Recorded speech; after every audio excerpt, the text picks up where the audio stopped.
السلام عليكم ورحمة الله تعالى وبركاته. الحمد لله نحمده ونصلي على رسوله الكريم. أما بعد فقد قال الله تعالى في القرآن العظيم وفي الفرقان المجيد: أعوذ بالله من الشيطان الرجيم بفضل بسم الله الرحمن الرحيم. إن الله وملائكته يصلون على النبي يا أيها الذين آمنوا صلوا عليه وسلموا تسليما.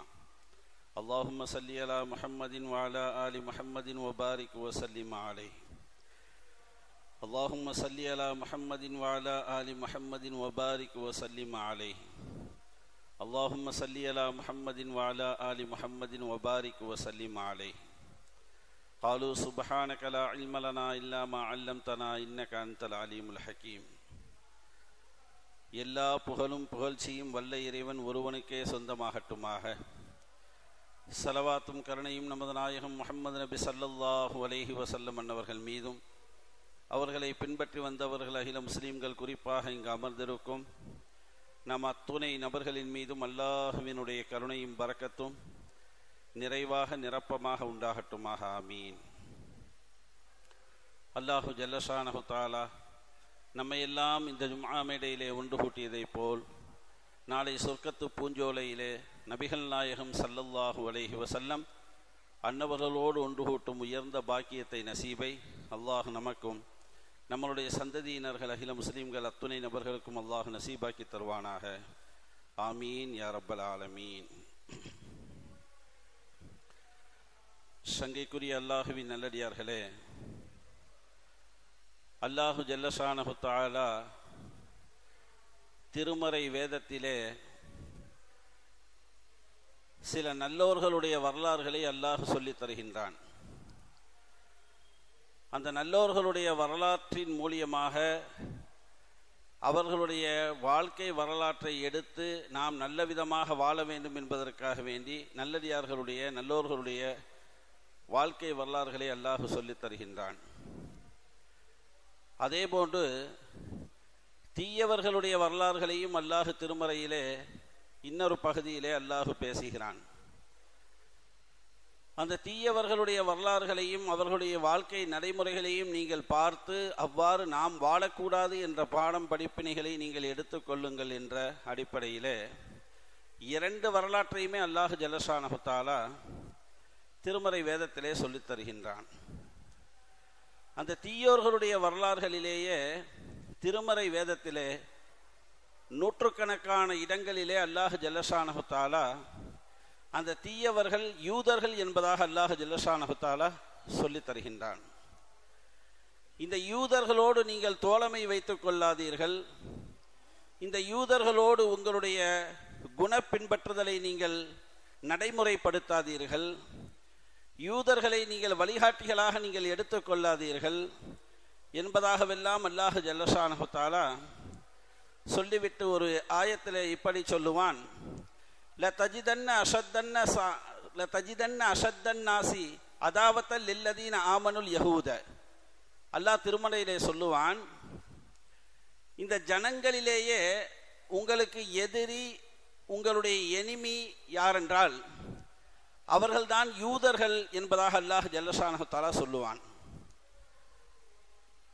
சங்கைக்குரிய அல்லாஹுவின் நல்லடியார்களே, கிட்டத்தட்ட ஒரு 2 வருஷமாக, ஒரு நாளல்ல, 2 நாளல்ல, ஒரு வாரம் அல்ல, ஒரு மாதம் அல்ல, சில பல மாதங்களும் அல்ல, 2 வருடங்களாக ஒரு இனப்படுகொலை பாலஸ்தீனிலே நடந்து கொண்டிருக்கின்றது. பாலஸ்தீன் மக்களை கொன்று குவிக்கப்படுகிறது.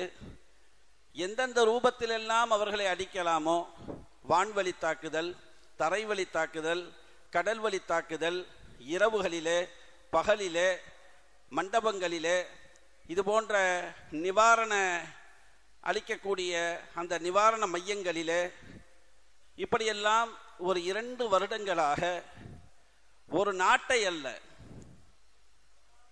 அல்லது ஒரு நாட்டை பிடிக்க வேண்டும் என்ற நோக்கம் அல்ல, அல்லது அந்த நிலத்தை அபகரிக்க வேண்டும் என்ற நோக்கமும் அல்ல, அதற்காக வேண்டி சண்டை போட்டால் கூட ஏதோ ஒரு பொருள், ஒரு அர்த்தம் அதற்குள்ளே இருக்கிறது என்பதாக நாம் சொல்லலாம். ஆனால் ஒரு இனத்தையே அழிக்க வேண்டும் என்பதாக கங்கணம் கட்டிக்கொண்டு அந்த இஸ்ரவேலர்கள், அந்த யூதர்கள் ஒரு 2 ஆண்டுகளாக அவர்களை எந்த அளவிற்கு எந்தெந்த ரூபத்திலெல்லாம் அவர்களை அடிக்கலாமோ அந்தந்த ரூபத்திலெல்லாம் அவர்களை ஒன்றுமில்லாமல் ஆக்கக்கூடிய வேலைகளை வரிசையாக செய்து வருகிறார்கள்.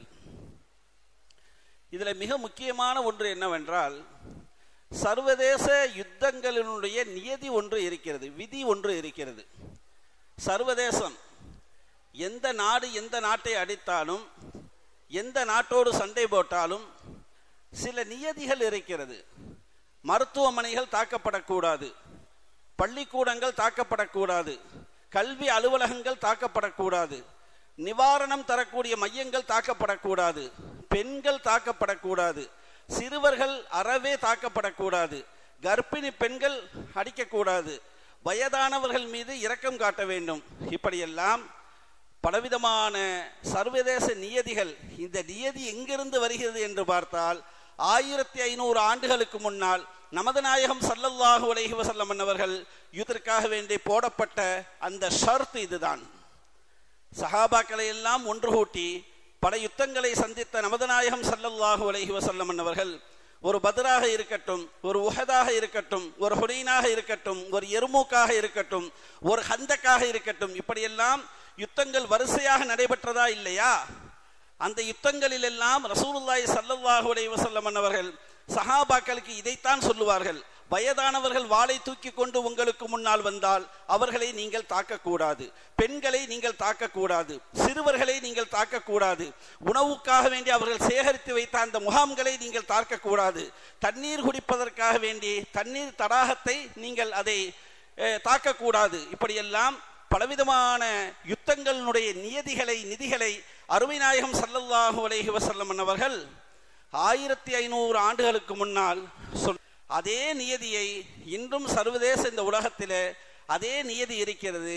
ஆனால் என்ன ஆச்சரியம், என்ன வியப்பு, இன்று அத்துணை நியதிகளையும் நீதிகளையும் போரினுடைய அந்த வழிமுறைகளையும் அந்த ஷர்த்துக்களையும் நிபந்தனைகளை எல்லாம் குழி தோண்டி புதைத்து விட்டு அந்த இஸ்ரவேலர்கள், அந்த யூதர்கள் பாலஸ்தீன் மக்களை, கஸா மக்களை, அந்த பகுதியிலே வாழக்கூடியவர்களை தாக்குகின்றார்கள் என்று நினைக்கின்ற பொழுது மிகப்பெரிய ஒரு சர்வதேச பயங்கரவாதி யார் என்றால் அதுதான் அந்த யூதர்கள், அந்த இஸ்ரவேலர்கள் என்பதாக நாம் பார்க்க முடிகிறது.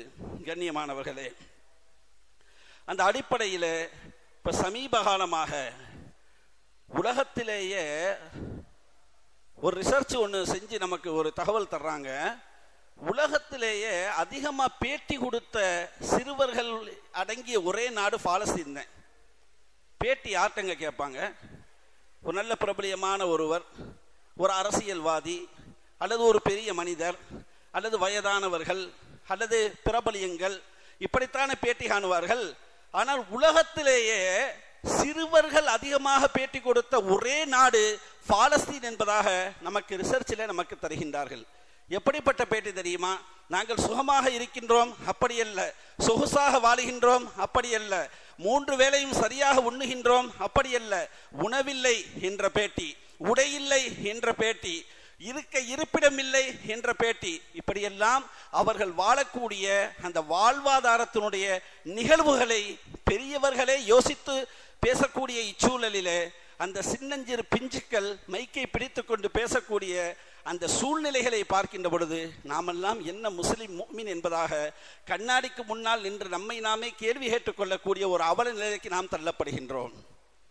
கண்ணியமானவர்களே, எட்டி பிடிக்கக்கூடிய தூரத்தில் இருக்கக்கூடிய அரபு நாடுகள் எல்லாம் மயிலிறகால் வருகிவிட்டதை போன்று, வருடி விட்டதை போன்று வேடிக்கை பார்த்து கொண்டு வெறுமனே ஒரு சொல்லளவிலே நாங்கள் பாலஸ்தீனுக்கு ஆதரவு என்று சொன்னால் மட்டும் போதுமா? நாங்கள் கஸா மக்களுக்கு ஆதரவு என்று சொன்னால் மட்டும் போதுமா? அப்படி ஒரு வார்த்தை ஜாலங்களை பயன்படுத்தி கொண்டு அருகாமையிலே சூழ்ந்திருக்கக்கூடியவர்கள் எல்லாம், அரபு நாடுகள் எல்லாம் இப்படி செய்கின்றார்கள். ஹதீஸில் நம்ம அடிக்கடி கேள்விப்பட்ட ஹதீஸ் தான். நபி ஸல்லல்லாஹு அலைஹி வஸல்லம் கியாமத் நாளினுடைய மறுமை நாளினுடைய அடையாளங்களை பேசிட்டு வருவாங்க. அற்புதமான விஷயம். அந்த அடையாளங்களை பேசிக்கொண்டு வருகின்ற பொழுது ரசூலுல்லாஹி ஸல்லல்லாஹு அலைஹி வஸல்லம் அவங்க சொல்லுவாங்க, ஒரு காலம் வரும், ஒரு காலம் வரும், அந்த காலத்தில் நீங்கள் எல்லாம் ஒரு இனத்தை பின்பற்றி செல்வீர்கள். எந்த அளவுக்கு நீங்கள் பின்பற்றி செல்வீர்கள் தெரியுமா? அந்த வார்த்தையினுடைய அரபு சொல்லை அடிக்க அடியாக நான் வைத்து என்னால் பொருள் கொள்ள முடியும். நேரத்தினுடைய அவசியம் கருதி தமிழ் வார்த்தைகளை மட்டும் நான் சொல்கின்றேன், ஹதீஸுடைய வார்த்தைகளை. எந்த அளவிற்கு நீங்கள் பின்பற்றுவீர்கள் என்றால், அவர்களை ஜானுக்கு ஜானாக, முலமுக்கு முலமாக என்று ரசூலுல்லாஹி ஸல்லல்லாஹு அலைஹி வஸல்லம் சொல்லிவிட்டு அந்த ஹதீஸினுடைய அந்த தொடரில் ஒரு விஷயத்தை சொல்லுவார்கள். அவர்கள் ஒரு புதருக்குள்ளே, ஒரு உடும்பு புதருக்குள்ளே அவர்கள் நுழைந்தால் கூட, உடும்பு புதரை பார்த்துருக்கீங்களா? பெருச்சாளி எலி போகக்கூடிய புதர்களை பார்த்தா நமக்கு தெரியும். அது நேரடியாகவும் உள்ள போகாது, வளைத்து வளைத்து வளைத்து உள்ளே அதனுடைய அந்த ஓட்டைகளை போட்டு வைத்திருக்கும். பெருச்சாளி, எலி, உடும்பு இவைகளுக்கெல்லாம் அதனுடைய வீடுகளை அந்த மண்ணுக்குள்ளே வளைத்து வளைத்து உள்ளே போட்டிருக்கும். அப்படிப்பட்ட உடும்பு புதருக்குள்ளே அவர்கள் எல்லாம் நுழைந்தாலும் ஏன் எதற்கு என்று கேட்காமல் நீங்களும் சென்று உள்ளே நுழைவீர்கள் என்று சொன்னார்கள் ஸல்லல்லாஹு அலைஹி வஸல்லம். அப்ப சஹாபாக்கள்லாம் இதை கேட்டுட்டு, அப்படிப்பட்ட நபர்கள் யூதர்கள் நசராக்களா என்பதாக கேட்டாங்க நபி ஸல்லல்லாஹு அலைஹி வஸல்லம். ஸல்லல்லாஹு அலைஹி வஸல்லம் என்ன சொன்னாங்க தெரியுமா? அவர்கள் அல்லாம மற்ற யாரு அப்படின்னு கேட்டாங்க. அவர்களை சொல்லாம வேற யாரை நான் சொல்ல போறேன் அப்படின்னு ஸல்லல்லாஹு அலைஹி வஸல்லம் சொன்னாங்க. அப்படின்னா எந்த அளவுக்கு மோசமான குணம் படைத்தவர்களாக இந்த யூத இனத்தவர்கள் இருப்பார்கள் என்பதை நாம் கணிக்க முடிகிறது. கண்ணியமானவர்களே, அதே ஹதீஸு தொடரில், அதே ஹதீஸில் கியாமத் நாளுடைய அடையாளங்களை பேசி வரக்கூடிய ரசூலுல்லாஹி ஸல்லல்லாஹு அலைஹி வஸல்லம் அவர்கள் சொல்லுவார்கள், கடைசி காலத்தில் யூதர்கள் அழிக்கப்படுவார்கள். அந்த யூதர்கள் அழிக்கப்படுகின்ற பொழுது மரம் பேசும், கற்கள் பேசும், எல்லாம் பேசும். எப்படி பேசும் தெரியுமா? மரம் சொல்லுமாம், எனக்கு பின்னால் ஒரு யூதன் ஒளிந்திருக்கின்றான், வந்து அவனை கொல்லு என்பதாக சொல்லுமாம். கற்கள் பேசுமாம், எனக்குள்ளே அவன் ஒளிந்திருக்கின்றான், வந்து உள்ளே நுழைந்து பார்த்து அவனை கொல்லு என்பதாக சொல்லுமாம். இந்த ஹதீஸை நம்ம படிக்கும் பொழுது இன்னொரு எதிர்மறை சிந்தனை ஒன்று வருகிறது. இதெல்லாம் எங்கு நடக்கும் என்றால், அந்த அரபு கண்ட்ரியிலே நடக்கும், அரபு நாட்டு மக்கள் வாழக்கூடிய அந்த பகுதியிலே நடக்கும், பாலஸ்தீனில் நடக்கும். சரி, அப்படி நடக்கின்ற பொழுது அந்த அரபுகள் வந்து பேச மாட்டார்களா என்றால், இந்த ஹதீஸ் தான் அதுக்கு மிகப்பெரிய ஆதாரம். அப்படி நடந்தாலும் அந்த அரபுகளை எல்லாம் அல்லாஹ் மரமாக ஆக்கி விடுவான், அந்த அரபுகளை எல்லாம் அல்லாஹ் கற்களாக மாற்றி விடுவான். அப்படித்தானே இன்னைக்கு இருக்காங்க. கற்களாகவும் மரங்களாகவும் மட்டைகளாகவும் எதுவும் பேசாமல் வெறுமனே வாய்வழி சொல்லாக பாலஸ்தீன்களுக்கு நாடு வேண்டும், அவர்களை நாங்கள் ஆதரிக்கின்றோம், அது மட்டும் போதுமா? எனக்கு பசிக்குது, நான் சாப்பிட்டேன் அப்படின்னு சொல்லிட்டா நம்ம வயிறு நிறைஞ்சிருமா?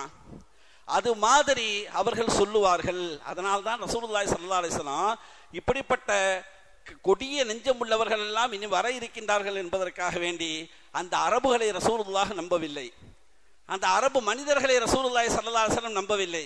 மாறாக மரத்தை நம்பினார்கள், மாறாக கற்களை நம்பினார்கள். அரபுகள் எல்லாம் மரங்களாகி கல்லாகி போனதற்கு பிறகு மரங்களும் கற்களும் மனிதனாக மாறும் ஸல்லல்லாஹு அலைஹி வஸல்லம். அதுதான் அந்த ஹதீஸினுடைய நோக்கம். மரங்களும் கற்களும் மனிதனாக மாறி அது பேச ஆரம்பிக்கும். இப்பொழுது அவர்கள் பேச மறுக்கின்றார்கள் அல்லவா, வாய்மூடி மௌனமாக இருக்கின்றார்கள் அல்லவா, அப்பொழுது அது பேசும் என்பதாக அந்த மறுமை நாளுடைய தொடரிலே வரக்கூடிய அந்த ஹதீஸை நாம் படிக்கின்ற பொழுது இப்படிப்பட்ட மனம் கொண்ட அந்த நபர்களும் வாழ்கிறார்கள் என்று நினைக்கின்ற பொழுது வருத்தமாக இருக்கிறது. கண்ணியமானவர்களே, உலகத்தில் ஆயுதங்களை கொண்டு என்ன செய்யலாம்? போராடலாம். ஒரு துப்பாக்கி அல்லது ஒரு வாள் அல்லது ஏவுகணைகள், இப்படி ஆயுதங்களை வச்சு என்ன செய்யலாம்? ஒரு போர் நடத்தலாம். ஆனால் சற்று வித்தியாசமாக பட்டினி போர் நடத்துகின்றார்கள். அதுதான் வேதனை. பட்டினி போர், சாப்பாட்டு உணவு தடை. சமீபத்தில் கூட கப்பல்கள், அந்த உணவு தானியங்களை எடுத்து வந்த அந்த கப்பல்களை தடுத்து நிறுத்தி அந்த சமூக ஆர்வலர்களை கைது செய்து உள்ளே வைத்திருக்கின்றார்கள் அந்த இஸ்ரவேலர்கள், அந்த யூதர்கள். உணவு தட்டுப்பாடு அவர்களுக்கு கொடுக்க வேண்டும், உயிரை எடுக்க வேண்டும், பசிபட்டினியோடு அவர்களை ஆக்க வேண்டும் என்ற ஒரு நோக்கத்திலே பட்டினி போர் நடத்தக்கூடிய ஒரே ஒரு கேவலமான ஒரு இனம் என்றால் அந்த இனம் யூத இனம் என்பதை நாம் ஒருபொழுதும் மறந்துவிடக்கூடாது. அவர்கள் பசிக்காக வேண்டி தட்டை எடுத்துக்கொண்டு சின்னஞ்சிறு பிள்ளைகள் ரோடாக ஓடுகிறார்கள். பசியினுடைய தாக்கம் தாங்க முடியவில்லை, தண்ணீர் கிடைக்கவில்லை, அவர்களுக்கு சரியான மருத்துவம் கிடைக்கவில்லை, மருத்துவமனைகளையும் அடைச்சாச்சு. அப்படிப்பட்ட ஒரு சூழல்ல ஒரு மோசமான ஒரு யுத்தமான அந்த பட்டினி போரை இன்று கையில் எடுத்து வரக்கூடியவர்கள் அடுத்தவர்கள் செய்யவிருக்கக்கூடிய அந்த உதவிகளை எல்லாம் தடுக்கின்றார்கள் என்பதை நம்மால் பார்க்க முடிகிறது. கண்ணியமான பெருமக்களே, இன்றைய ரிசர்ச்சினுடைய தகவல்களை நாம் பார்க்கின்ற பொழுது பெரிய அதிர்ச்சியா இருக்கு. உலகத்துல விதவைகள் அதிகமாக வாழக்கூடிய நாடுகள் 2. உலகத்திலேயே விதவைகள் அதிகமாக வாழக்கூடிய நாடுகள் 2. 1 ஆப்கானிஸ்தான். அந்த ஆப்கானிஸ்தானை அந்த நிலைமைக்கு கொண்டு வந்தது அமெரிக்கா. 2 ஈராக். அந்த ஈராக்கையும் அந்த நிலைமைக்கு கொண்டு வந்தது அமெரிக்கா. அந்த வரிசையில் இன்னைக்கு 3வது பாலஸ்தீன். அந்த வரிசையில் இன்னைக்கு 3வது பாலஸ்தீன். இந்த நிலைமைக்கு கொண்டு வந்ததும் அமெரிக்கா தான். ஏன்னா இஸ்ரேல் ஒரு சின்ன நாடு, அவரிடத்துல அறிவு இருக்கு. அல்லாஹ் குர்ஆன்லயே சொல்றான் அவர்கள் எவ்வளவு மோசக்காரர்கள் என்பதை நான் வரிசைப்படுத்துறேன். இப்ப ஏன் இந்த அளவுக்கு யூதர்கள் மோசக்காரர்கள் என்பதை அல்லாஹ் சொன்ன விஷயங்களை நான் உங்களுக்கு வரிசைப்படுத்துறேன். அப்ப அந்த அடிப்படையில விதவைகள் அதிகமாக வாழக்கூடிய நாட்டினுடைய பட்டியல்ல இன்னைக்கு பாலஸ்தீனும் உள்ளே வந்து விட்டது. 1. அதே போன்று அதிகமான யத்தீமுகள் என்று சொல்லக்கூடிய அனாதைகள் வாழக்கூடிய நாடாக இன்று அதே பாலஸ்தீன் இருக்கிறது. 2. 3வது அதிக நாட்கள் வருடக்கணக்கிலே பசிபட்டினியாக இருந்து உயிர் வாழக்கூடிய ஒரு நாடு, எலும்புகள் எல்லாம் தேய்ந்து சதைகள் எல்லாம் ஒன்றுமில்லாமல் ஆகி எலும்பும் தோலுமாக இப்படி ஆகிவிட்டாயே என்பதாக கொளுத்த நம்மளுடைய பிள்ளைகளை பார்த்து நம்முடைய பெற்றோர்கள் கேட்பார்களா இல்லையா? புள்ள நல்லா கொளுத்து தான் வருவான், என்னடா மெலிஞ்சு போயிட்ட அப்படின்னு கேட்பாங்க நம்ம பிள்ளைங்க. அது பாசத்தினுடைய வெளிப்பாடு. ஆனா உண்மையிலேயே அந்த வார்த்தையை பயன்படுத்த வேண்டும் என்றால் பாலஸ்தீனிலே வாழக்கூடிய அந்த பிஞ்சுக்களுக்கு பயன்படுத்த வேண்டும். அதிகமாக எலும்பும் தோலுமாக வாழக்கூடிய குழந்தைகள், அவர்களுடைய பேச்சிலே என்ன ஒரு ஈமானுடைய உரம், எவ்வளவு அழகான அவர்களுடைய பேட்டி, உலகத்தை பார்த்து கேட்கக்கூடிய அற்புதமான கேள்விகள், அந்த கேள்விகளுக்கு யாராலும் பதில் சொல்ல முடியாத அற்புதமான கேள்விகளை ஒவ்வொரு நாளும் அந்த குழந்தைகள் கேட்டுக்கொண்டிருக்கின்றார்கள். அங்கு நடக்கக்கூடிய அவலங்களை வெளியிலே கொண்டு வரக்கூடாது என்பதற்காக வேண்டி எல்லா மீடியாக்களுக்கும் தடை விதிக்கப்படுகிறது. எல்லா மீடியாக்களுக்கும் தடை விதிக்கப்படுகிறது, யாரும் உள்ளே செல்ல முடியாது. சமீபத்தில் கூட நம்ம இந்தியாவில இருந்து புதிய தலைமுறை அப்படிங்கிற ஒரு நியூஸ் சேனல்ல இருந்து ஒரு 15 பேர் போயிருந்தாங்க. எங்க போயிருந்தாங்க? பாலஸ்தீனுக்கு போயிருந்தாங்க. அவங்க போயிட்டு கொடுத்த தகவல் என்ன தெரியுமா? எங்களுக்கு காலை 7 to 4 வரைக்கும் அனுமதித்தார்கள். காலையில் 7ல இருந்து 4 மணி வரைக்கும் எங்களுக்கு உள்ள அனுமதிச்சாங்க. அனுமதித்ததற்கு பிறகு நாங்கள் எல்லா நோட்ஸுகளையும் எடுத்துவிட்டு வெளியிலே வந்தோம். அனைத்தையும் வாங்கி செக் பண்ணாங்க, பரிசோதித்தார்கள், அனைத்தையும் வாங்கி பார்த்தார்கள். அதிலே நாங்கள் தமிழிலே எழுதி வைத்த அனைத்தையும் நாறு நாராக கிழித்து தூக்கி வீசினார்கள். என்ன செஞ்சாங்க? எடுத்து தூக்கி வீசினாங்க. வேற என்ன ஆங்கிலம் இது போன்ற மொழிகளை எல்லாம் மொழிபெயர்ப்பை வைத்து தெரிந்து கொண்டார்கள். இப்படி தெரிந்ததற்கு பிறகு அதற்கு பிறகுதான் எங்களை அனுப்பினார்கள் என்று இந்தியாவிலிருந்து சென்ற புதிய தலைமுறையினுடைய அந்த நிரூபர்கள் சொல்லக்கூடிய தகவலை நாம் பார்க்கின்றோம். இப்படி எல்லா மீடியாக்களுக்கும் தடை விதிக்கக்கூடிய ஒரு மோசமான ஒரு அவல நிலையையும் அந்த யூதர்கள் செய்கின்றார்கள். அதே போன்று ரிசர்ச் நமக்கு சொல்கிறது, அதிகமாக கைகால் இல்லாத நபர்கள் வாழக்கூடிய ஒரு நாடாக பாலஸ்தீன் இருக்கிறது. கைகால் இல்லாத, கண் பார்வையற்ற, செவித்திறனை இழந்த, முடமாக ஆக்கப்பட்ட பல மனித உடல்கள் வாழக்கூடிய ஒரு நாடாக இன்று பாலஸ்தீன் இருக்கிறது என்பதாக அந்த அறிக்கையினுடைய தகவல்கள்ல நமக்கு தர்றாங்க. அந்த அளவுக்கு மோசமான குணம் படைத்தவர்கள் தான் இந்த யூதர்கள் என்பதை நாம் கவனத்திலே வைத்துக் கொள்ள வேண்டும். அல்லாஹ் ஜல்லஷானஹு தஆலா ஏன் இந்த யூதர்கள் இவ்வளவு மோசமானவர்கள் என்பதை அல்லாஹ் ஜல்லஷானஹு தஆலா அழகான முறையிலே குர்ஆன்ல வரிசைப்படுத்தி அவர்களை அடுக்கி கொண்டே செல்கின்றான். ஒன்றல்ல இரண்டல்ல, பல விஷயங்களை அல்லாஹ் ஜல்லஷானஹு தஆலா சொல்லுகின்றான். முதலாவதாக அல்லாஹ் ஜல்லஷானஹு தஆலா இவர்களை பற்றி சொல்லும் பொழுது வயக்துலூன நபிய்ய பிகைரில் ஹக் அப்படிங்கிற அல்லாஹ் சொல்றான். இவர்கள் எப்படிப்பட்டவர்கள் என்றால், தன்னுடைய இனத்திலிருந்து அனுப்பப்பட்ட, தனக்காக அனுப்பப்பட்ட அல்லாஹுவினுடைய தூதர்களை, நபிமார்களை கொன்ற கொடியவர்கள் என்பதாக அல்லாஹ் சொல்றான். முதல் விஷயம், நபிமார்களே கொண்டார்களாம். வரலாற்றில் நம்ம படிக்கும் பொழுது ஒரே நேரத்தில் ஒரே இடத்தில் 30 நபிமார்களை ஒன்றாக வைத்து ஒரே இடத்திலே கொன்றார்கள் என்பதாக நம்ம ஹதீஸ்ல நம்ம பார்க்க முடிகிறது, வரலாற்றிலும் பார்க்க முடியுது. அப்படி நபிமார்களை கொன்ற மிக கொடூரமான குணம் படைத்தவர்கள் இந்த யூதர்கள் என்பதாக அல்லாஹ் ஜல்லஷானஹு தஆலா திருமறை வேதத்திலே அல்லாஹ் ஜல்லஷானஹு தஆலா சொல்லித் தருகின்றான். அது மட்டுமல்ல, இவர்கள் எப்படிப்பட்ட மோசமானவர்கள் என்றால், பொதுவாகவே ஒரு விஷயம் நமக்கு சொல்லுவாங்க, ஹிட்லர் அப்படின்னா அந்த ஹிட்லரை எல்லாருமே ரொம்ப மோசமான ஒரு சர்வதிகாரி என்பதாக நினைத்து கொண்டிருக்கின்றார்கள். உண்மையிலே ஹிட்லர் மட்டும் முஸ்லீமா இருந்தா வருஷம் அவருக்கு நம்ம ஃபாத்தியாவை ஓதிடலாம். முஸ்லீமா இருந்தா உண்மையிலேயே அவன் ஒரு சிறந்த சிந்தனையாளர். அதனால தான் அவன் சொன்னான், நான் லட்சக்கணக்கில் யூதர்களை நான் கொன்றனா இல்லையா, என்ன சர்வதிகாரியா நீங்க பாக்குறீங்களா இல்லையா, எதற்கு நான் கொண்டேன் அப்படிங்கிறதுக்காக வேண்டி கொஞ்சம் பேர்த்த நான் கொல்லாம விட்டுட்டு போறேன், அவர்களை பார்த்து நான் கொண்டது சரியா இல்லையாங்கிறத நீங்க முடிவெடுத்துக்கிறீங்கன்னு சொல்லிட்டு போனான். யாரு? அந்த ஹிட்லர் சொல்லிட்டு போனான். இன்னைக்கு நம்மளால முடிவெடுக்க முடியுதா இல்லையா? பச்சை குழந்தைன்னு பார்க்காம கொள்றான். அமெரிக்காவிலிருந்து நிவாரண பொருளை அனுப்புறேன்னு சொல்லிட்டு ஒரே ஒரு அந்த இயக்கத்திற்கு மட்டும் அனுமதி, அந்த இயக்கம் கூட அதை சொல்லக்கூடாது. அவன் உள்ள வர்றான், பெரும் சட்டியில குழந்தைகளுக்கு சாப்பாடு வழங்கப்படுகிறது. சாப்பாடு கொடுத்ததற்கு பிறகு அவன் என்ன செய்யறான், தகவல் கொடுக்கிறான், குழந்தைகள் எல்லாம் ஒரே இடத்துல ஒன்று சேர்ந்துட்டாங்க, 5 நிமிஷத்துல நான் போயிடுவேன், நீ அவங்கள அடிச்சிரு அப்படிங்கிற தகவலை கொடுத்துட்டு போறான். பசிக்காக வேண்டி வந்த குழந்தைகள், தட்டேந்தி வந்த குழந்தைகள் ஒரே இடத்திலே கொல்லப்படுகிறார்கள். தகவல், உணவு கொடுக்கிறோம் என்பதற்காக வேண்டி உணவு போர், பசிபட்டினி போர், இதை இவர்கள் கையிலே எடுத்த அந்த நாட்டை, அந்த இனத்தை அழிக்க வேண்டும் என்பதாக கங்கணம் கட்டி கொண்டிருக்கின்றார்கள். இன அழிப்பு கூடவே கூடாது. நாட்டை பிடிப்பதற்காக சண்டை போடலாம், நிலப்பரப்பை பெருசாக்குவதற்காக வேண்டி சண்டை போடலாம். ஒரு இனத்தை அழிப்பதற்காக வேண்டி ஒருவன் சண்டை போடுகின்றான் என்றால், ஒட்டுமொத்தமாக சண்டை போடக்கூடியவனை இந்த உலகத்தினுடைய வரைபடத்திலிருந்து அவனை எடுத்தாக வேண்டும். எடுத்தாக வேண்டுமா இல்லையா? அல்லாஹ் ஜல்லஷானஹு தஆலா அதை கூடிய விரைவிலே அல்லாஹ் ஜல்லஷானஹு தஆலா கொடுத்தாக வேண்டும். கண்ணியமான பெருமக்களே, அல்லாஹ் ஜல்லஷானஹு தஆலா இந்த யூதர்களுடைய மோசமான குணங்களை பற்றி அல்லாஹ் சொல்லும் பொழுது, அடுத்து அல்லாஹ் இன்னொரு இடத்துல அல்லாஹ் சொல்றான், வல தஜிதன்னஹும் மஹரசன்னாசி அலா ஹயாங்கிறான் குர்ஆன்ல. இவன் எப்படிப்பட்டவன் என்றால், உலக ஆசை, உலக இன்பங்கள் அனைத்தையும் பரிபூரணமாக அனுபவித்து நீண்ட காலம் வாழக்கூடிய எண்ணம் படைத்தவன் என்பதாக அல்லாஹ் திருமறையில சொல்றான்.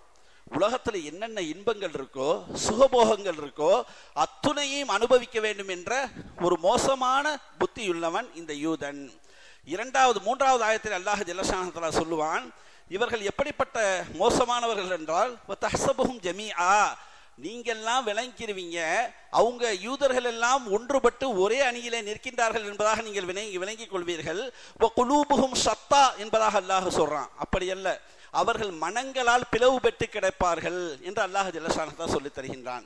அப்ப அவர்களுக்குள்ளேயே பல பிரிவுகள் இருக்கிறது என்பதை அல்லாஹ் ஜல்லஷானஹு தஆலா சொல்லிவிட்டு, வெளிரங்கத்திலே ஒன்றுபட்டு இருப்பதை போன்று, ஒற்றுமையாக இருப்பதை போன்று காட்டிக்கொள்வார்கள் என்பதை அல்லாஹ் திருமறையிலே சொல்லிவிட்டு 4வது ஆயத்தில் அல்லாஹ் சொல்லுவான், இந்த யூதர்கள் எவ்வளவு மோசமானவர்கள் என்றால், சும்ம கஸத் குலூபுக்கும் மின் பஅதி தாலிக ஃபஹிய கல் ஹிஜாரத்தி அவ் அஷத்து கஸ்வா. அல்லாஹ் திருமறையிலே சொல்றான், இவர்கள் எப்படிப்பட்டவர்கள் என்றால், கல்லை விட மோசமானவர்கள். இல்ல, அந்த கல்லை விட கல்லஞ்சம் கொண்டவர்கள் என்பதாக அல்லாஹ் திருமறையிலே சொல்றான். அஷத்து கசுவா அப்படின்னா, அதாவது இறுக்கமானதுக்கு தான் இந்த கசுவாங்கிற வார்த்தையை அரபியில பயன்படுத்தும். அவ்வளவு பெரிய மோசமானவர்கள் இந்த யூத இனத்தை சார்ந்தவர்கள் என்பதாக அல்லாஹ் சொல்றான். அப்படிப்பட்ட மனம் கொண்டதின் காரணமாகத்தான் நபிமார்களை கொண்டார்கள். அப்படிப்பட்ட மனம் உள்ளதினால்தான் இன்று பாலஸ்தீனில் அந்த காசா மக்களை சிறுவர்கள் என்று பார்க்காமல் அடிக்கின்றார்கள். மருத்துவமனையை உடைக்கின்றார்கள், கல்விக்கூடங்களை அகற்றுகின்றார்கள். இப்படி எல்லாவற்றையும் ஒன்றுமில்லாமல் ஆக்கிவிட்டால் ஒன்று அந்த மக்கள் அதே நாட்டிலே செத்து மடிந்து ஆக வேண்டும், அல்லது அந்த நாட்டை விட்டு அவர்கள் வெளியேற வேண்டும். இந்த 2 டார்கெட் தான் அவங்களோடது. ஒன்று சாவு, இல்லாட்ட வெளியில போயிடும். இதை தாண்டியுமே செய்ய முடியாது அப்படிங்கிற ஒரு கொடிய படம் உள்ளவர்கள் என்பதை அல்லாஹ் திருமறையிலே சொல்றான். இன்னொரு ஆயத்தில் அல்லாஹ் ஜல்லஷானஹு சொல்லும் பொழுது, கானு லா யதனாஹவுன அன் முன்கரின் ஃபஅலூஹு லபிஸ மா கானு யஃஅலூன். அவனுடைய பிள்ளைகள், அவனுடைய சொந்த பந்தங்கள் அல்லது அவன் இனத்தை சார்ந்தவர்கள் தவறு செய்கின்ற பொழுது தடுக்க மாட்டார்கள் என்பதை அல்லாஹ் சொல்றான். அவன் தப்பு செய்யறான், அவன் விபச்சாரம் செய்யறான், அவனுக்கு உரிமை இருக்கு. அவன் மது குடிக்கிறான், அவனுக்கு உரிமை இருக்கிறது. அவன் திருடுறான், அவனுக்கு உரிமை இருக்கிறது என்பதாகவெல்லாம் அவர்கள் கண்டும் காணாமல் இருக்கக்கூடிய மோசமானவர்கள் என்பதாக அல்லாஹ் திருமறையில இந்த யூதர்களை பற்றி அல்லாஹ் ஜல்லஷானஹு தஆலா சொல்லித் தருகின்றான். அது மட்டுமல்ல, வதுமினூன பிபஅதின் வதக்ஃபுரூன பிபஅத். அல்லாஹ் ஜல்லஷானஹு தஆலா அடுத்து சொல்றான், இந்த யூதர்கள் எப்படிப்பட்டவர்கள் தெரியுமா? அவர்களுக்கு எது பிடிக்குமோ அதை எடுத்துக்கொள்ளுவார்கள் தங்களுடைய வேதத்திலே. அவர்களுக்கு எது பிடிக்காதோ அதை அந்த வேதத்திலிருந்து அதை நீக்கி விடுவார்கள். பிடித்ததை வைப்பார்கள், பிடிக்காததை எடுப்பார்கள். இப்போ உதாரணத்துக்கு நமக்கு குர்ஆன் இருக்கு, நஊது பில்லாஹ், அல்லாஹ் பாதுகாக்கணும். ஏதாவது ஒரு சூரா எனக்கு பிடிக்கல அப்படின்னா நம்ம எடுத்துட முடியுமா? இல்லை கேட்கிறேன். ஆனால் அவர்கள் ஒன்று கூடி எடுப்பார்கள். அப்படிப்பட்ட ஆயத்து இறங்கலன்னு சொல்லுவான், இப்படிப்பட்ட சட்டமே இல்லைன்னு சொல்லுவான். அவ்வளவு பெரிய மோசமான ஒரு குணம் படைத்தவர்கள் இந்த யூதர்கள் என்பதாக அல்லாஹ் ஜல்லஷானஹு தஆலா சொல்லிவிட்டு அடுத்து ஒரு முக்கியமான ஒரு செய்தியை அல்லாஹ் திருமறையில சொல்றான். அதை நான் வரிசையா சொல்லிடுறேன். இவங்க அறிமுகப்படுத்தின புது புது பாவங்கள், இந்த யூதர்கள் அறிமுகப்படுத்தின புது புது பாவங்கள். அதுல முதல் ஒன்று, உலகத்துல முதல்ல வட்டியை அறிமுகப்படுத்தினது அவன் தான். உலகத்துல முதல்ல வட்டி வாங்கி, வட்டி கொடுப்பது, வாங்குவது, இந்த மாதிரி ஃபைனான்ஸ் எல்லாம் இருக்கா இல்லையா, அதையெல்லாம் அறிமுகப்படுத்தியவன் இந்த யூதன் என்பதாக அல்லாஹ் திருமறையில சொல்லித் தருகின்றான். அது மட்டுமல்ல, இந்த யூதர்கள் முதலாக அவர்கள் இந்த ஓரின சேர்க்கை என்ற அந்த பாவத்தை அறிமுகப்படுத்தியவர்கள் திருக்குர்ஆன் பேசுகிறது. முதலாக இந்த விபச்சாரத்தை அறிமுகப்படுத்தியவர்கள் திருமறை குர்ஆன் பேசுகிறது. முதலாக அபகரிப்பை அறிமுகப்படுத்தியவர்கள் திருமறை பேசுகிறது. முதலாக ஏமாற்றுதலை அறிமுகப்படுத்தியவர்கள் குர்ஆன் பேசுகிறது. தன்னுடைய சுய லாபத்திற்காக வேண்டி தன் உடன் பிறந்த சகோதரனாக இருந்தாலும் கூட கொல்ல வேண்டும் என்பதாக யூசுப் நபியினுடைய சகோதரர்கள் யூசுப் அலைஹிஸ்ஸலாத்து வஸ்ஸலாம் அவர்களை தூக்கி கிணற்றிலே போட்டார்களா இல்லையா? யூதர்கள் செய்த அந்த செயல்பாடு. தன்னுடைய சுய லாபத்திற்காக வேண்டி யாரையும் கொல்லக்கூடிய அந்த துணிவுக்கு செல்லக்கூடியவர்கள் இந்த யூதர்கள் என்பதாக அல்லாஹ் ஜல்லஷானஹு தஆலா சொல்லிவிட்டு கடைசியாக ஒரே ஒரு ஆயத்தை சொல்லி நான் முடிக்கின்றேன்.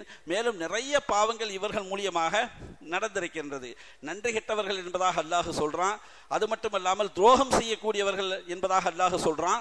ஒப்பந்தத்தை மீறக்கூடியவர்கள், இதெல்லாம் புது பாவங்கள். இந்த உலகத்திற்கு புதுசா ஒரு பொருளை அறிமுகப்படுத்துறோமா இல்லையா, அது மாதிரி புது பாவங்களை அறிமுகப்படுத்திய படுமோசமான ஒரு இனம் யூத இனம் என்பதாக திருமறையிலே அல்லாஹ் சொல்லிவிட்டு அல்லாஹ் ஜல்லஷானஹு தஆலா கடைசியாக ஒரு ஆயத்தில் அவர்கள் குறித்து அல்லாஹ் சொல்றான்.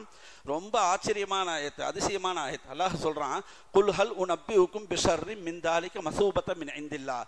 அல்லாஹ்விடத்திலே கொடுமையான பலனை அடைந்தவர்கள் யார் என்று உங்களுக்கு அறிவிக்கட்டுமா என்று அல்லாஹ் கேட்கிறான். அல்லாஹ்விடத்தில் கொடுமையான பலனை அடைந்தவர்கள் யார் என்று உங்களுக்கு அறிவிக்கட்டுமா என்ற அந்த ஆயத்தை துவக்கி விட்டு அல்லாஹ் சொல்றான், மல்லஅனஹுல்லா, அந்த யூத இனம் அல்லாஹ்வினுடைய சாபத்தை பெற்றவர்கள். அல்லாஹ் சொல்றான் திருமறையில, ஷைத்தான் மட்டும்தான் என்னுடைய சாபத்தை பெற்றவன் என்பதாக. அடுத்ததாக ஒருத்தனை அல்லாஹ் பேசுறான் அப்படின்னா அது யூத இனம் தான். அந்த யூத இனமும் அல்லாஹ்வினுடைய சாபத்தை பெற்ற ஒரு இனம். அடுத்ததாக வகதிப அலைஹி, அல்லாஹ்வினுடைய கோபத்தை பெற்ற அவர்களை உங்களுக்கு அறிவிக்கட்டுமா? வரிசை அல்லாஹ் சொல்லிக்கிட்டே வர்றான். அல்லாஹ்வினுடைய சாபத்தை பெற்றவர்கள், அல்லாஹ்வினுடைய கோபத்தை பெற்றவர்கள், வஜஅல மின்ஹுமுல் கிரதத, குரங்குகளாக மாற்றப்பட்டவர்களை உங்களுக்கு நான் அறிவிக்கட்டுமா என்று அல்லாஹ் கேட்கிறான். வல் ஹனாசீர், பன்றிகளாக மாற்றப்பட்டவர்களை உங்களுக்கு நான் அறிவிக்கட்டுமா என்று அல்லாஹ் கேட்கிறான். வஅபத தாகூத், இப்லீஸை வணங்கக்கூடியவர்கள் ஒரு இனம், அந்த இனத்தை உங்களுக்கு நான் அறிவிக்கட்டுமா என்று அல்லாஹ் கேட்டுவிட்டு, உலாயிக ஷர்ரும் மகானா, அல்லாஹ் அந்த அவர்கள்தான் அந்த யூத இனத்தை சார்ந்தவர்கள். உலகத்திலேயே குரங்குகளாக பன்றிகளாக உருமாற்றம் செய்யப்பட்ட ஒரே இனம் அந்த யூத இனம் என்பதாக அல்லாஹ் திருமறையில சொல்லி சொல்லிவிட்டு அல்லாஹ் சொல்லுகின்றான், உலாயிக ஷர்ரும் மக்கானா, இவர்கள்தான் சமுதாயத்திலேயே மிக மிக கேவலமான சமுதாயம் என்பதாக அல்லாஹ் திருமறையிலே சொல்லித் தருகின்றான். சங்கைக்குரியவர்களே, அப்படிப்பட்ட ஒரு நெருக்கடியான ஒரு சூழ்நிலையில் இன்று பாலஸ்தீன் மக்கள், அந்த காசா மக்கள் இருந்து கொண்டிருக்கின்றார்கள். அவர்களுக்காக வேண்டி ஒவ்வொரு தொழுகையிலையும் நாம் துவா செய்ய வேண்டும். ஒவ்வொரு தொழுகையிலையும் அந்த மக்களுக்காக வேண்டி நாம் துவா செய்ய வேண்டும். பிஞ்சு குழந்தைகள் எல்லாம் அவ்வளவு பெரிய ஒரு இன்னல் துண்ணல்களிலே அவர்கள் வேற நாட்டுக்கு போகலாம், ஆனா போகல. ஏன்? பொது சொத்தாக இருக்கக்கூடிய பைத்துல் மக்தஸ் என்பது நம்மளுடைய உலக பொது சொத்து, தனி பள்ளிவாசல் கிடையாது, உலக பொது சொத்து. அந்த உலக பொது சொத்து மக்கா, மதீனா, பைத்துல் மக்தஸ் இதெல்லாம் உலக முஸ்லிம்களுக்கு சொந்தமானது. சவுதி, மக்கா, மதீனா என்னோடதும் சொல்ல முடியாது, உலக மக்களுக்கு சொந்தமானது. அது மாதிரி பைத்துல் மக்தஸ் என்பதும் ஜெருசலத்தில் இருக்கக்கூடிய அந்த பள்ளிவாசல் உலக மக்களுக்கு, முஸ்லிம்களுக்கு சொந்தமான ஒரு பள்ளி என்பதால், அதிகமான நபிமார்கள் அடங்கப்பட்ட அந்த இடம் என்பதால், நபிமார்கள் அதிகமாக வசித்த அந்த இடம் என்பதால் அவர்கள் அந்த நாட்டை விட்டு எங்குமே செல்ல மாட்டார்கள். அப்படிப்பட்ட அந்த குழந்தைகளுடைய தியாக வாழ்வை நம்மளுடைய பிள்ளைகளுக்கு நாம் சொல்லிக் கொடுக்க வேண்டும். கண்ணியமானவர்களே, அதுகம் அஷர்காவி அப்படின்னு சொல்லக்கூடிய மிகப்பெரிய ஒரு எழுத்தாளர், ஹதீஸு குரானுக்கெல்லாம் நிறைய விளக்கம் எழுதியிருக்காரு. அவர் பாலஸ்தீனுக்கு பக்கத்தில் கொஞ்சம் தூரமாக ஒரு பகுதியில் வசிக்கிறார். அவரும் அவங்க மனைவி வீட்டில் உட்காந்து இந்த பாலஸ்தீனில் நடந்த ஒரு தொகுப்பு போட்டுட்டு இருக்காங்க. அதை 2 பேரும் பார்த்துட்டு இருக்காங்க. பார்த்துட்டு இருக்கும் பொழுது அதை பார்த்து முடித்ததற்கு பிறகு அந்த நபர், அதுகம் ஷர்காவின்னு சொல்லக்கூடிய அந்த நபர், தன்னுடைய பிள்ளைகளை பார்க்குறாங்க. சாதாரணமாக சந்தோஷமாக அழகாக விளையாண்டுட்டு இருக்காங்க. அப்போ அவர் மனைவிட்ட சொன்னார், இந்த போர்லாம் முடிஞ்ச பின்னாடி பாலஸ்தீனில் போய் பிள்ளைகளை நம்ம வாங்கிட்டு அவங்கள எடுத்துகிட்டு நம்ம வீடுகளில் வளர்க்கணும், நம்மளால் முடிஞ்ச பிள்ளைகளை நம்ம வளர்க்கணும் அப்படின்னு அவங்க மனைவி சொல்கிறாங்க. சொல்லும் பொழுது இதை கேட்ட அதுகம் ஷர்காவி சொல்கிறாரு, இல்லை இல்லை, நீ தப்பாக சொல்கிற. நீ என்ன சொல்கிற? நீ தப்பாக சொல்கிற. இந்த யுத்தம்லாம் முடிந்ததற்கு பிறகு நம்ம வீட்டு பிள்ளைகளை கொண்டு போய் அவங்க தாய்மார்கள்ட்ட கொடுத்து வளர்க்கணும்னு சொல்கிறாரு. ஈமான் உரமுள்ள ஒரு பிள்ளையாக எப்படி வளர்க்க வேண்டும் என்பதற்கு ஒரு சிறந்த எடுத்துக்காட்டு பாலஸ்தீனிலே வாழக்கூடிய அந்த குழந்தைகளுடைய பெற்றோர் என்பதாக அவர் சொல்லி காட்டுகின்றார். என்றால் உயிர் போனாலும் பரவாயில்லை, உடை போனாலும் பரவாயில்லை, இருப்பிடம் போனாலும் பரவாயில்லை, பசியாக இருந்தாலும் பரவாயில்லை, பட்டினியாக இருந்தாலும் பரவாயில்லை, பெற்ற தாயை இருந்தாலும் பரவாயில்லை, என்னுடைய சகோதரனை இருந்தாலும் பரவாயில்லை, என்னை சூழ்ந்து இருக்கக்கூடிய கட்டிடங்களை இருந்தாலும் பரவாயில்லை, நான் இந்த மண்ணிலே ஒருவனாக சிறுவனாக இருந்து அந்த யூதர்களை நான் எதிர்கொள்வேன் என்ற அந்த ஈமானிய உரம் அந்த குழந்தைக்கு இருக்கிறதா இல்லையா? அப்படிப்பட்ட பெற்றோர்களிடத்தில் நம் குழந்தைகளை அனுப்பி வளர்க்க சொல்ல வேண்டும் என்று சொல்கின்றார்கள் என்றார்.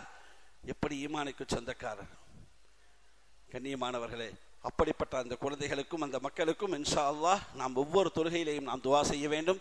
எல்லா தடைகளும் நீங்க வேண்டும், சந்தோஷமாக அவர்கள் வாழ வேண்டும் என்பதாக இந்த ஜுமாவிலே நாம் பிரார்த்தனை செய்து கொள்வோம். எல்லாம் வல்ல ரப்புல் ஆலமீன் அப்படிப்பட்ட தௌஃபீக்கை அந்த மக்களுக்கு அல்லாஹ் தந்தல் புரிவானாக. வாஹிர் தாவா அல்ஹம்துலில்லாஹி ரப்பில் ஆலமீன்.